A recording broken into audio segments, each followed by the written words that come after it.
ओम श्री गणेशाय नमः। श्री हरि विष्णु भगवान बृहस्पतिवार व्रत कथा।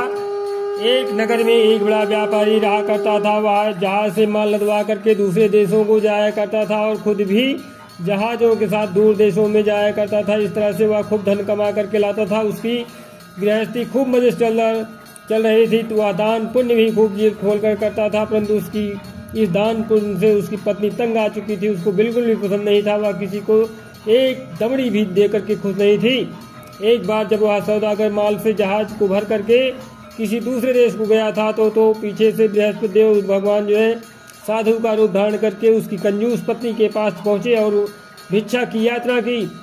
उस व्यापारी ने जो है पत्नी बृहस्पति देवता से कहा, महात्मा जी, मैं तो दान पुण्य से तंग आ गई हूँ। मेरा पति सारा धन दान में व्यर्थ ही नष्ट करता है। आप कोई ऐसा उपाय कीजिए जिससे हमारा सभी धन नष्ट हो जाए। इससे न तो धन लुटेगा और न ही मुझे दुख होगा। बृहस्पति देवता ने कहा, देवी तुम बड़ी विचित्र हो। धन और संतान तो सभी चाहते हैं, पुत्र और लक्ष्मी तो पापी के घर में भी होनी चाहिए। यदि तुम्हारे पास बहुत सा धन है तो तुम दिल खोल करके पुण्य करो। भूखों को भोजन खिलाओ, प्यासों को पानी पिलाओ और यात्रियों के लिए धर्मशालाएं बनवाओ। कितने ही निर्धनों का कुंवारी कन्याएं धन के अभाव में अविवाहित बैठी हुई हैं, उनका विवाह संपन्न कराओ। और भी अनेक पुण्य कार्य हैं जिनको करके तुम्हारा लोक परलोक सार्थक हो सकता है। लेकिन व्यापारी की स्त्री जो है बड़ी ढीठ थी। उसने कहा, महात्मा जी, मैं इस विषय से आपकी कोई बात नहीं सुनना चाहती हूँ। मुझे ऐसा कोई उपाय बता दीजिए जिससे हमारा सारा धन नष्ट हो जाए। बृहस्पति देव भगवान बोले, तुम्हारी ऐसी इच्छा है तो फिर ऐसा ही होगा। तुम 7 बृहस्पतिवार को घर को गोबर से लेप करके पीली मिट्टी से अपने केसों को धोना, भोजन में मांस मदिरा ग्रहण करना, कपड़े धोना, बस तुम्हारा सारा धन नष्ट हो जाएगा। इतना कह करके बृहस्पति देव भगवान अंदर ध्यान हो गए। उस औरत ने बृहस्पति देवता के कहे अनुसार 7 बृहस्पतिवार को ऐसा ही करने का निश्चय किया। किंतु 6 गुरुवार बीतने पर ही उस स्त्री का संपूर्ण धन नष्ट हो गया और वह स्वयं भी परलोक सिधार गई। उधर जो है माल से भरा उसका पति जहाज द्वारा जो है समुद्र के मार्ग से आ रहा था और उसी में डूब गया। उसने बड़ी मुश्किल से लकड़ी की तख्तों पर बैठ करके अपनी जान बचाई। वह रोता धोता अपने नगर में वापस पहुंचा। वहां जाकर के उसने देखा कि उसका सब कुछ धन नष्ट हो गया है। उस व्यापारी ने अपनी पुत्री से सब समाचार पूछा। लड़की ने पिता को उस साधु बृहस्पति देवता वाली पूरी कहानी कह दी। उसने पुत्री को शांत किया। अब वह दिन प्रतिदिन जो है जंगल में जाया करती थी। वहाँ से लकड़ियाँ चुन लाता था और वह उन्हें ले जा करके नगर में बेच करके अपनी जीविका चलाने लगा। मगर वह गुजारा बड़ी मुश्किल से हो पाता था। एक दिन उसकी पुत्री से जो है दही खाने की इच्छा प्रकट की, लेकिन व्यापारी के पास इतना पैसा नहीं था कि उसको जो है 2 पैसे दही ला करके देता। लकड़हारा उसे आश्वासन दे करके जंगल में जा करके एक वृक्ष के नीचे बैठ करके अपनी पूर्व दशा को विचार करके रोने लगा। वह गुरुवार का दिन था। बृहस्पतिवार भगवान बृहस्पति देवता उसकी यह अवस्था देख करके साधु का रूप धारण करके उस व्यापारी के पास आ पहुंचे और कहने लगे, लकड़हारे तो इस जंगल में किस चिंता में बैठा है? व्यापारी ने उत्तर दिया, महाराज, आप सब कुछ जाने वाले हैं। इतना कह करके उसने आर्द्रकंड द्वारा और भीगी आंखों से बृहस्पति देवता को अपनी आप बीती हुई कहानी सुना दिया। बृहस्पति देवता भगवान कहते हैं कि भाई, तुम्हारी पत्नी गुरुवार के दिन जो है भगवान का अपमान किया था, इसी कारण तुम्हारा हाल हुआ है।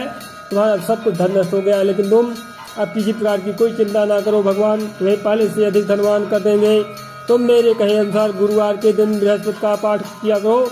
2 पैसे के चने और मुनक्का मंगवा करके जल के लोटे में थोड़ी सी शक्कर डाल करके वह अमृत प्रसाद परिवार के सब सदस्यों को तथा कथा सुनने वालों को बांटो और खुद भी अमृत पान किया करो तथा प्रसाद खाया करो, तो भगवान तुम्हारी सब मनोकामनाएं पूरी करेंगे। साधु को प्रसन्न देख करके उस व्यापारी ने कहा, महाराज, मुझे लकड़ियों में से इतना पैसा नहीं मिलता है कि मैं 2 पैसे की दही ला करके अपनी इकलौती कन्या को खिला सकूं। उसको मैं हर रोज जो है झूठा आश्वासन दे करके टालता रहता हूँ। बृहस्पति भगवान बोले कि भक्त नाराज, तुम ना चिंता करो, ना नाराज हो। आगामी अगले गुरुवार को बृहस्पतिवार को तुम शहर में लकड़ियाँ बेचने के लिए जाना। तुमको उस दिन जो है लकड़ियों के 4 पैसे अधिक मिल जाएगी, जिसमें से तुम 2 पैसे का दही ला करके अपनी पुत्री को खिलाना और 2 पैसे का मुनक्का और चना ला करके गुरुवार के दिन जो है देवता की कथा करना।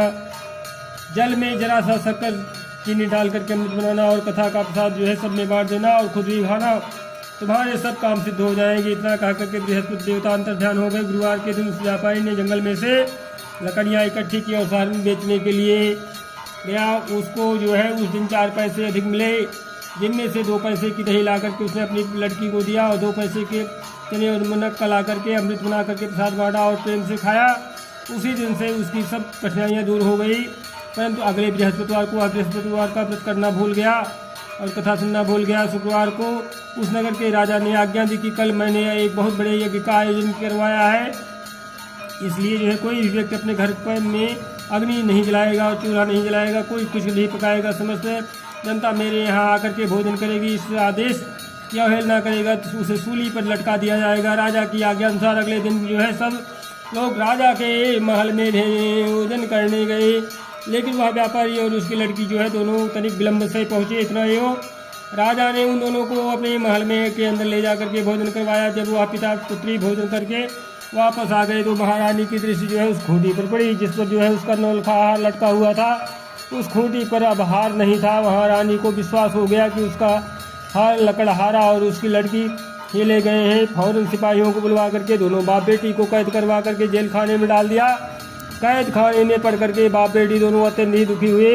वहाँ इन्होंने बृहस्पति देवता का स्मरण किया। बृहस्पति देवता वहीं प्रकट हो गए और व्यापारी से कहने लगे, महाराज भक्तराज, तुम पिछले सप्ताह बृहस्पति देवता की कथा करना भूल गए थे, इसलिए तुम्हारा यह हाल हो गया है। परंतु तुम किसी प्रकार की कोई चिंता ना करो, बृहस्पति देवता जो है प्रसन्न हो जाएंगे। बृहस्पतिवार के दिन कैद खाने के दरवाजे पर तुम्हें 2 पैसे पड़े मिलेंगे, तुम उसे पैसे उठा करके चने और मुनक्का मंगवा लेना और फिर विधिपूर्वक से बृहस्पति देवता का पूजन करना और कथा करना, तुम्हारे सभी कष्ट दूर हो जाएंगे। बृहस्पतिवार के दिन उस व्यापारी को जेल के मुख्य द्वार के पास जो है 2 पैसे पड़े हुए मिले। बाहर सड़क पर एक स्त्री जा रही थी। व्यापारी ने उसे बुला करके कहा कि बाजार से उसे 2 पैसे के मुनक्का और चना ला करके दे दीजिए ताकि मैं बृहस्पति देवता का कथा कर सकूं। इस पर जो है उस स्त्री ने कहा, मैं अपनी बहू के लिए कपड़े सिलवाने जा रही हूँ, मैं बृहस्पति भगवान को क्या जानूँ। इतना कह करके वह औरत वहाँ से चली गई। थोड़ी देर बाद वहाँ से एक और स्त्री निकली। व्यापारी ने उस स्त्री को बुलवा करके प्रार्थना की, बहन तुम मुझे बाजार से 2 पैसे का चना और मुनक्का ला कर दे दो, मुझे बृहस्पति देवता की कथा करनी है। वह स्त्री जो है बृहस्पति देवता का नाम सुनकर के बोली, बलिहारी जाऊँ, वीर भगवान के नाम पर मैं तुम्हें अभी मुनक्का और चना ला करके देती हूँ। मेरी इकलौता बेटा मर गया है, मैं उसके लिए कफन लेने जा रही थी, मगर अब जो है पहले तुम्हारा काम करूँगी, उसके बाद बेटे के लिए कफन लाऊंगी। उस स्त्री की ने व्यापारी से 2 पैसे के लिए और बाजार से चने में मुनक्का ले आई और जो है स्वयं बृहस्पति देवता की कथा सुनी। कथा समाप्त होने के बाद स्त्री और अपने पुत्र के लिए कफन लेकर के अपने घर को रवाना हुई तो देखा कि लोग जो है उसके बेटे की लाश को जो है राम नाम सत्य है कहते हुए शमशान की ओर ले जा रहे थे। उस स्त्री ने उन लोगों से कहा, भाई मुझे जो है अपने लाडले का मुख देख लेने दो।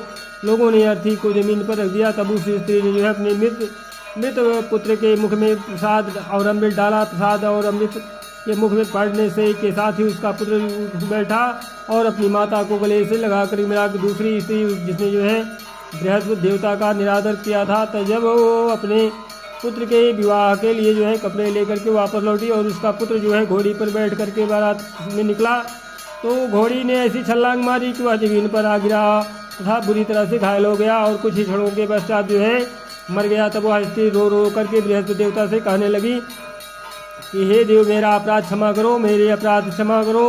उसकी प्रार्थना सुन करके बृहस्पति भगवान ने साधु का रूप धारण करके कहा और कि उस स्त्री से बोले कि हे देवी, अधिक विलाप करने से कोई आवश्यकता नहीं है। तुमने जो है गुरुवार यानी बृहस्पति देव का अपमान किया, भगवान का अपमान किया, जिसके कारण जो है इसका परिणाम तुम्हें मिला है। तुम जेल खाने के पास जाकर के भक्त से क्षमा याचना करो, उससे जो है सब कुछ ठीक हो जाएगा। वह स्त्री फिर जेल खाने पहुंची और जो है मुख्य द्वार के पास जाकर के उस व्यापारी से हाथ जोड़कर कहने लगी, भक्तराज, मैंने तुम्हारा कहा नहीं माना, मुनक्का और चने ला करके तुम्हें दे दिए हैं। इससे जो है गुरुवार देवता मुझसे नष्ट हो गए हैं, जिसके कारण मुझे मेरा इकलौता लड़का घोड़ी से गिर करके मर गया है। व्यापारी ने कहा, माता तू चिंता मत कर, बृहस्पति देवता का सब कल्याण करेंगे। तुम अगले गुरुवार को जो है अगले बृहस्पतिवार को देवता की कथा सुनना। तब जो है अपने पुत्र के शव को जो है फूल और इत्र और संबंधित भी पदार्थों में रख दो।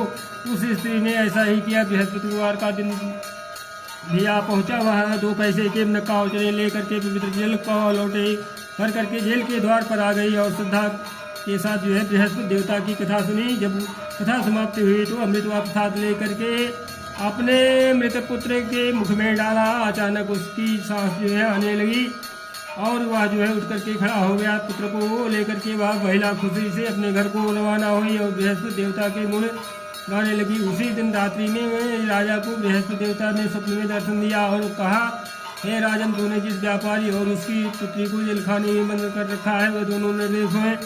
अब दिन निकलने के साथ ही दोनों को जेल से रिहा कर दे और तेरी रानी का नौलखा हार उसी खूंटी पर लटका मिल जाएगा। दिन निकला तो रानी ने अपना हार खूंटी पर लटका देखा। राजा ने उस व्यापारी को जेल से रिहा करके अपने अपराध के लिए उससे क्षमा मांगी और उसको जो है अपना आधा राज्य दे करके तथा उसकी लड़की का उस कुल में विवाह कर दहेज में हीरे जवाहरात दिए। बृहस्पति देवता ऐसे ही हैं जैसे जिसकी मनोकामना होती है उसकी मनोकामना पूर्ण करते हैं। इस व्रत को करने से जो है व्यक्ति रोग मुक्त हो और धनवान हो जाता है, निपुत्र पुत्रवान होता है, यश व ऐश्वर्य की वृद्धि होती है, जीवन सुखमय होता है, मन की चिंताएं जो है दूर हो जाती हैं। जो कोई श्रद्धा और प्रेम से बृहस्पति भगवान की कथा पढ़ता है दूसरों को सुनाता है उसकी समस्त इच्छाएं मनोकामनाएं पूर्ण हो जाती हैं। बोले बृहस्पति भगवान की जय। प्रथम कथा संपूर्ण हुई। जय जय भगवान बृहस्पति।